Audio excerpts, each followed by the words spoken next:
Bayangkan, jika orang yang paling sering kamu abaikan, justru adalah orang yang paling dekat dengan Allah. Bayangkan, jika orang yang kamu anggap lemah, ternyata memiliki kedudukan tinggi di langit. Dan bayangkan, jika suatu hari, kamu baru menyadari semuanya, saat semuanya sudah terlambat. Di sebuah pesantren tua yang berdiri di pinggiran desa, jauh dari keramaian kota, hiduplah ratusan santri yang datang dari berbagai daerah. Pesantren itu tidak besar, bangunannya sederhana, dindingnya sebagian masih dari kayu, dan lantainya kadang berdebu. Namun dari tempat sederhana itulah lahir banyak ulama besar. Setiap pagi, suara lantunan Al-Quran memenuhi udara. Para santri sibuk menghafal, belajar kitab, dan menjalani kehidupan yang penuh disiplin. Di antara mereka, ada satu sosok yang hampir tidak pernah diperhatikan.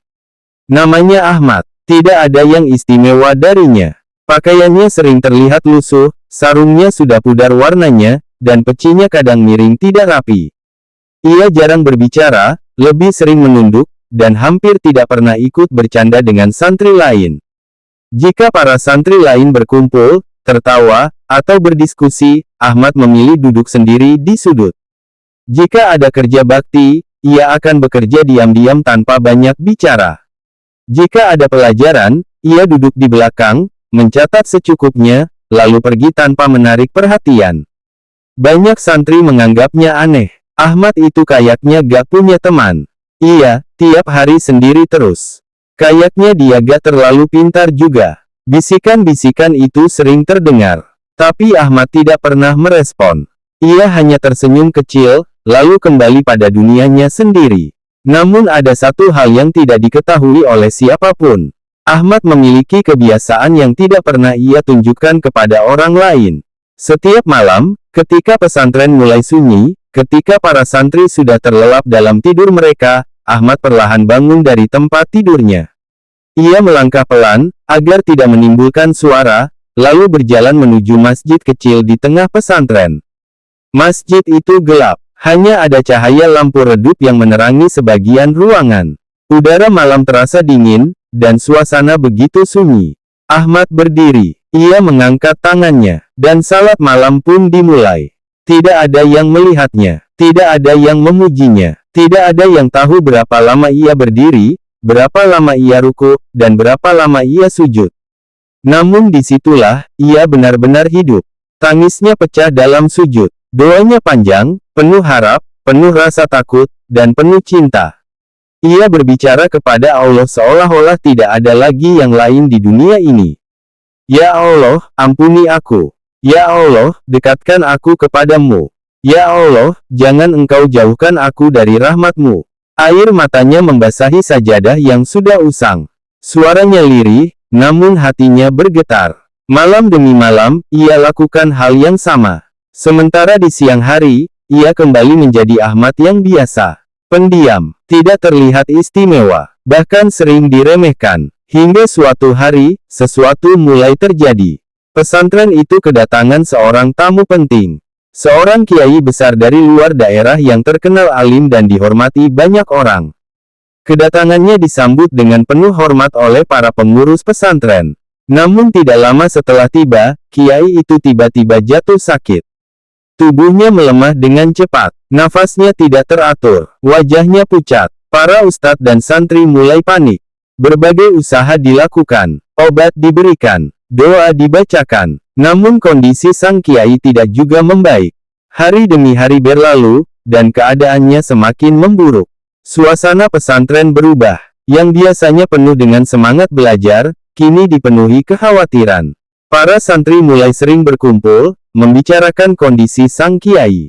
Kenapa belum sembuh juga ya? Padahal sudah didoakan. Mudah-mudahan cepat sembuh. Di tengah semua itu, Ahmad tetap seperti biasa. Ia tidak banyak bicara. Ia tetap menjalani aktivitasnya, seolah-olah tidak terjadi apa-apa. Namun suatu pagi, saat kondisi sang kiai semakin kritis, Ahmad tiba-tiba melangkah menuju tempat sang kiai dirawat. Langkahnya pelan, wajahnya tenang. Beberapa santri melihatnya dan saling berbisik. Ahmad mau ngapain? Jangan-jangan cuma ikut-ikutan. Ahmad tidak memperdulikan mereka. Ia duduk di dekat sang kiai. Lalu, ia memejamkan mata. Bibirnya mulai bergerak perlahan. Tidak ada yang tahu apa yang ia baca. Suaranya sangat pelan, namun suasana tiba-tiba menjadi berbeda. Entah kenapa, ruangan itu terasa sangat tenang. Seolah-olah waktu berhenti sejenak. Para santri yang tadi berbisik, kini terdiam. Beberapa saat berlalu, dan tiba-tiba, sang kiai menarik nafas panjang. Matanya perlahan terbuka. Semua orang terkejut. Subhanallah.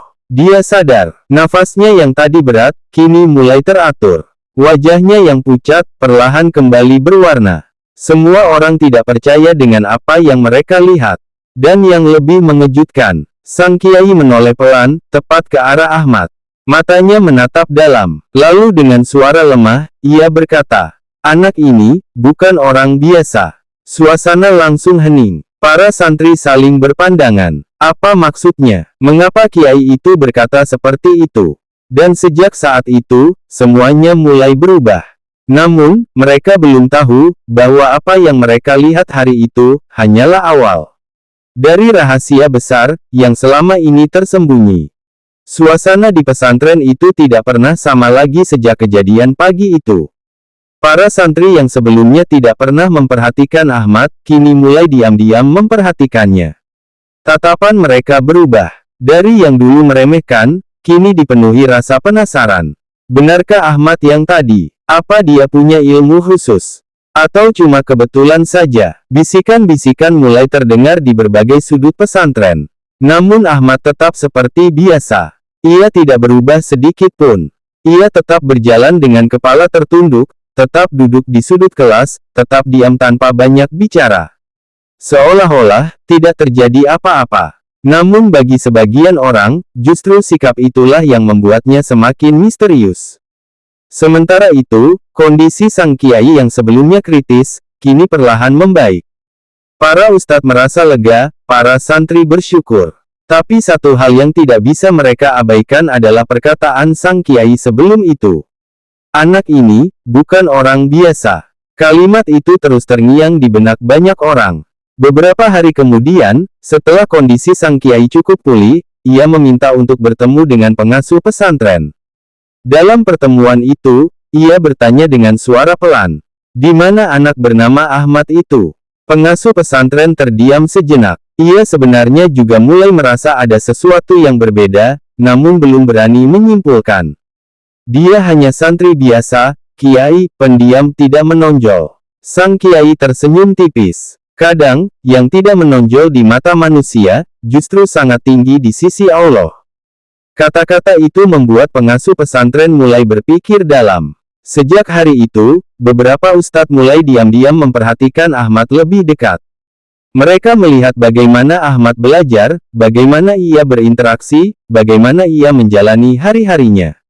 Namun hasilnya justru membingungkan. Ahmad tetap terlihat biasa saja. Ia tidak menunjukkan kecerdasan luar biasa dalam pelajaran.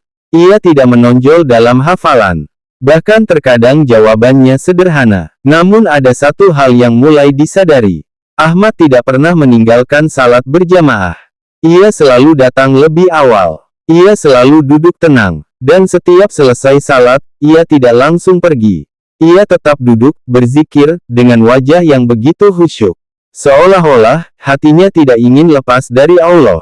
Suatu malam, rasa penasaran seorang santri bernama Hasan tidak bisa lagi ditahan. Hasan adalah santri yang cukup cerdas dan aktif. Ia termasuk yang dulu sering meremehkan Ahmad. Namun sejak kejadian itu, pikirannya terus terganggu. Siapa sebenarnya Ahmad? Malam itu, Hasan berpura-pura tidur lebih awal. Namun ketika suasana mulai sunyi, ia membuka matanya perlahan. Ia melihat Ahmad bangun. Seperti biasanya, Ahmad berjalan pelan menuju masjid. Hasan mengikuti dari kejauhan. Langkahnya hati-hati, agar tidak terdengar. Ketika sampai di masjid, Hasan bersembunyi di balik tiang. Ia mengintip, dan apa yang ia lihat, membuat tubuhnya merinding. Ahmad berdiri dalam salat malam. Namun salat itu, bukan seperti yang biasa ia lihat. Gerakannya tenang, sangat tenang. Seolah-olah tidak ada beban sedikit pun. Ketika ruku, ia begitu lama. Ketika sujud, lebih lama lagi. Dan kemudian, tangis itu terdengar, pelan, namun sangat dalam. Tangis yang bukan sekadar suara, tapi terasa sampai ke hati. Hasan terdiam, matanya mulai berkaca-kaca. Ia tidak mengerti kenapa, tapi hatinya ikut bergetar. Ahmad berdoa dengan suara lirih. Ya Allah, jika aku bukan siapa-siapa, maka jadikan aku hamba-Mu yang Engkau cintai. Meskipun tidak dikenal manusia, kalimat itu menusuk hati Hasan. Selama ini, ia sibuk ingin dikenal. Ia ingin dipuji. Ia ingin dianggap hebat. Namun di hadapannya sekarang, ada seseorang yang justru meminta untuk tidak dikenal, asalkan dicintai Allah. Ahmad kembali sujud. Sujudnya sangat lama, hingga Hasan mulai merasa waktu seolah berhenti. Malam itu terasa berbeda. Angin yang biasanya terdengar, kini seakan hilang. Suasana menjadi sangat hening, sangat tenang. Dan entah kenapa, Hasan merasa seperti ada sesuatu yang tidak terlihat, hadir di tempat itu. Ia tidak berani bergerak, tidak berani bersuara. Hatinya bergetar hebat. Air matanya mulai jatuh tanpa ia sadari. Dalam hatinya, ia berkata, "Selama ini, aku salah."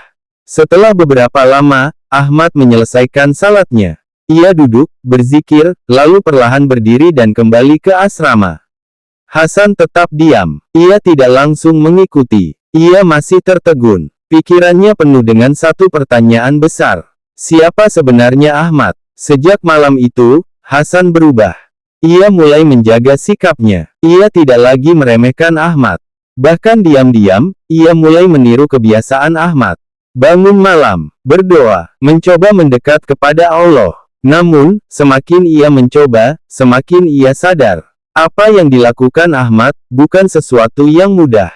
Itu bukan sekadar kebiasaan. Itu adalah hubungan yang dalam, antara seorang hamba dan Tuhannya. Dan di sisi lain, rahasia Ahmad perlahan mulai tercium oleh lebih banyak orang. Namun mereka belum tahu, bahwa apa yang mereka lihat, masih jauh dari kenyataan sebenarnya. Karena ujian yang lebih besar, peristiwa yang lebih mengejutkan, akan segera datang. Dan saat itulah, semua akan benar-benar terbuka. Hari-hari di pesantren kembali berjalan seperti biasa, namun hanya di permukaan saja. Di balik itu, ada sesuatu yang berubah, sesuatu yang tidak bisa dijelaskan dengan kata-kata. Nama Ahmad mulai sering dibicarakan. Bukan lagi sebagai bahan ejekan, tapi sebagai tanda tanya besar. Beberapa santri mulai menghormatinya, namun sebagian lainnya masih ragu. Mungkin cuma kebetulan. Masa dia seperti itu? Keraguan masih ada, karena mereka belum melihat sendiri sesuatu yang benar-benar membuat mereka yakin. Hingga suatu hari, kejadian itu benar-benar terjadi. Langit pagi itu tampak mendung. Angin berhembus lebih kencang dari biasanya. Awan hitam mulai berkumpul di atas pesantren. Para santri tetap menjalankan aktivitas seperti biasa. Namun suasana terasa berbeda. Udara menjadi berat, dan hati terasa tidak tenang. Tiba-tiba, petir menyambar dengan suara yang sangat keras. Duaarrr. Semua orang terkejut. Beberapa santri berlari keluar untuk melihat keadaan. Angin semakin kencang. Hujan turun dengan deras. Atap-atap bergetar. Pintu-pintu berderak. Suasana berubah menjadi mencekam. Ini angin apa? Kok tiba-tiba begini? Beberapa ustadz mulai mengumpulkan para santri agar tetap tenang. Namun badai itu justru semakin kuat. Pohon-pohon mulai bergoyang hebat. Beberapa ranting patah. Suara angin seperti raungan yang menakutkan. Di tengah kepanikan itu, tiba-tiba terlihat sesuatu yang membuat semua orang terdiam. Di halaman pesantren, Ahmad berdiri, sendirian, di tengah hujan deras dan angin kencang. Pakainya basah kuyup, rambutnya tertiup angin, namun ia tidak bergerak. Ia berdiri, menengadah ke langit. "Ahmad, masuk, bahaya!" teriak salah satu santri. Namun Ahmad tidak menjawab. Ia justru mengangkat kedua tangannya, dan mulai berdoa. Suara doanya tidak terdengar jelas karena tertutup suara angin dan hujan. Namun gerak bibirnya terlihat, matanya terpejam, wajahnya tenang, sangat tenang, seolah-olah badai itu tidak ada artinya baginya. Beberapa santri yang melihat, mulai merinding. Dia ngapain? Kenapa malah berdiri di situ? Detik demi detik berlalu, dan kemudian, sesuatu yang tidak pernah mereka bayangkan terjadi. Angin yang tadinya sangat kencang, perlahan mulai melemah. Hujan yang tadinya deras, mulai berkurang. Awan hitam yang memenuhi langit, perlahan bergerak menjauh. Semua orang terdiam, tidak ada yang berbicara. Hanya ada suara sisa hujan yang mulai mereda. Dalam hitungan menit, badai itu berhenti. Begitu saja, langit mulai terang. Cahaya matahari perlahan muncul di antara awan. Dan Ahmad masih berdiri di tempatnya, dengan wajah yang tetap tenang. Seolah-olah tidak terjadi apa-apa. Para santri saling berpandangan. Tubuh mereka merinding. Hati mereka bergetar. Ini, apa yang baru saja terjadi? Salah satu ustadz yang menyaksikan dari jauh, menutup mulutnya. Matanya berkaca-kaca. Ia berbisik pelan, "Subhanallah." Ahmad kemudian menundukkan kepalanya, dan berjalan kembali ke dalam, tanpa berkata apa-apa. Seperti biasa, seolah-olah semua itu bukan apa-apa. Namun bagi yang melihat, itu adalah sesuatu yang tidak akan pernah mereka lupakan. Sejak hari itu, tidak ada lagi yang berani meremehkan Ahmad. Bahkan yang dulu paling sering mengejek, kini tidak berani menatapnya langsung. Namun, Ahmad justru semakin menjauh dari keramaian. Ia lebih sering menyendiri, lebih sering diam, seolah-olah ia tidak ingin semua ini terjadi. Hasan, yang sejak awal sudah mulai berubah, kini benar-benar yakin. Malam itu, ia mendatangi Ahmad. Dengan hati berdebar, "Matt," ucapnya pelan. Ahmad menoleh. "Kenapa, San?" Hasan menunduk. Untuk pertama kalinya, ia merasa sangat kecil. "Aku, selama ini salah sama kamu." Ahmad tersenyum kecil. "Tidak apa-apa." Namun Hasan tidak berhenti. "Matt, kamu sebenarnya siapa?" Ahmad terdiam. Beberapa detik, ia hanya menatap Hasan. Lalu ia berkata pelan, "Aku, hanya hamba Allah." Jawaban itu sederhana, namun justru membuat Hasan semakin terdiam.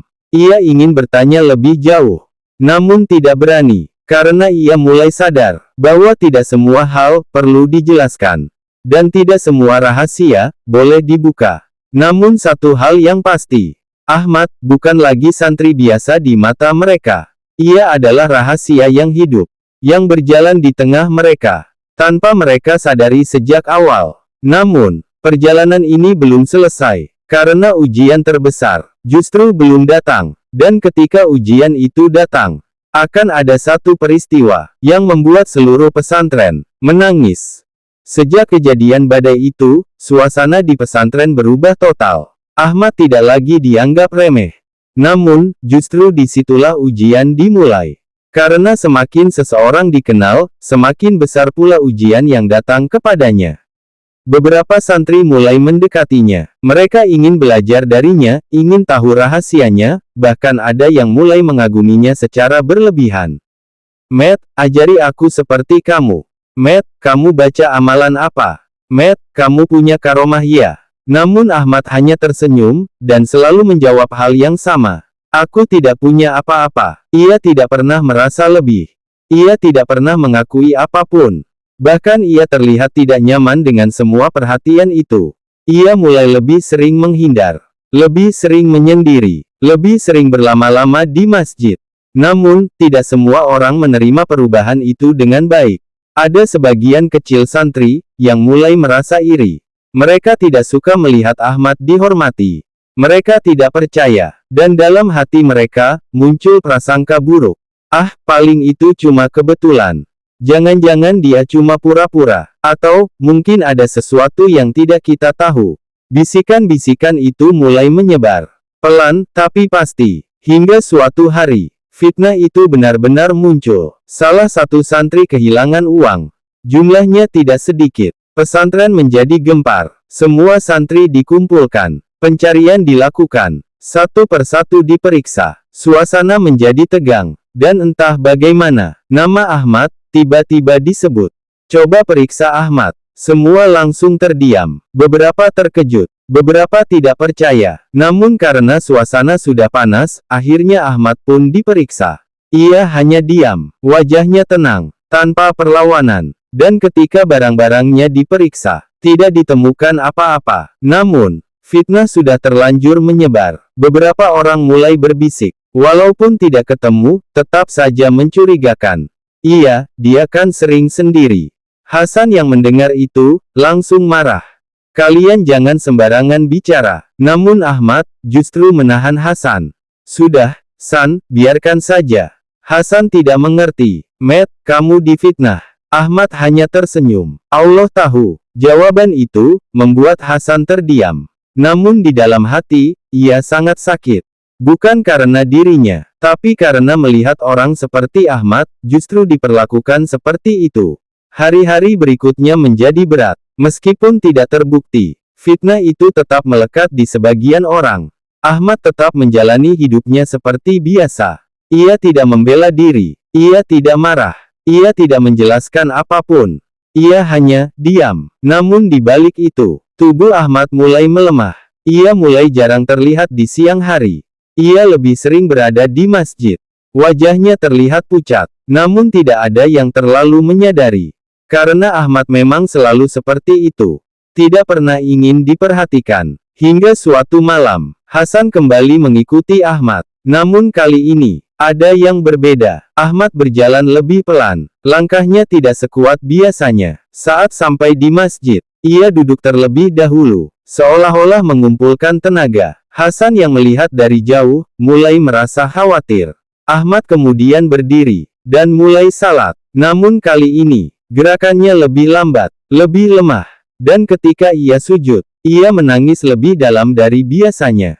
Tangisnya panjang, menusuk hati, seolah-olah itu adalah perpisahan. Ya Allah, jika waktuku sudah dekat, maka wafatkan aku dalam keadaan Engkau ridha. Hasan terkejut, jantungnya berdegup kencang. Apa maksudnya? Air matanya mulai jatuh. Ia ingin mendekat, namun kakinya terasa berat. Ahmad melanjutkan doanya. Ya Allah, jangan Engkau tampakkan aibku kepada manusia. Dan terimalah amal-amalku, meskipun sedikit.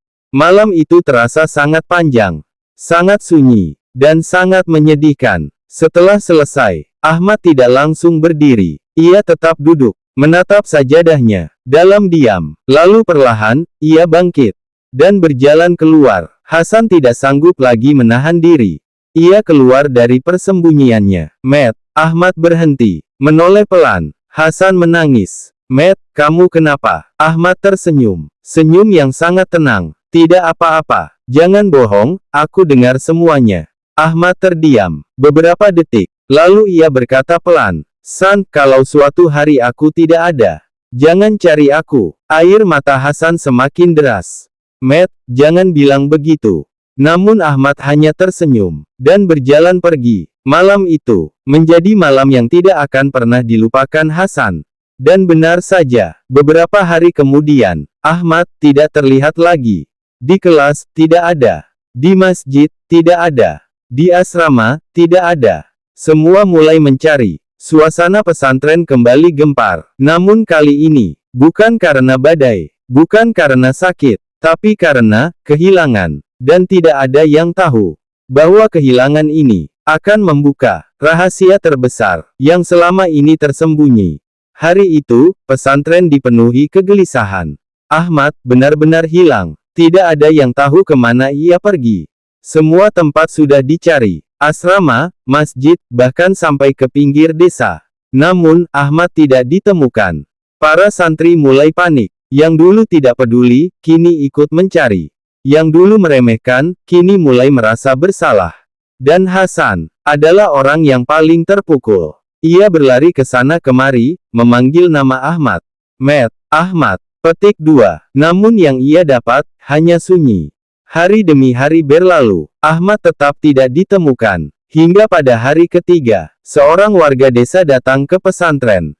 Dengan wajah yang serius, dan suara yang pelan. Maaf, kami menemukan seseorang di pinggir hutan. Semua langsung terdiam. Jantung mereka berdegup kencang. Siapa? Warga itu menunduk. Sepertinya, santri dari sini. Tanpa menunggu lama, beberapa ustadz dan santri langsung menuju tempat yang dimaksud. Hasan ikut berlari. Dengan hati yang bergetar, setiap langkah terasa berat. Seolah-olah ia sudah tahu, apa yang akan ia lihat.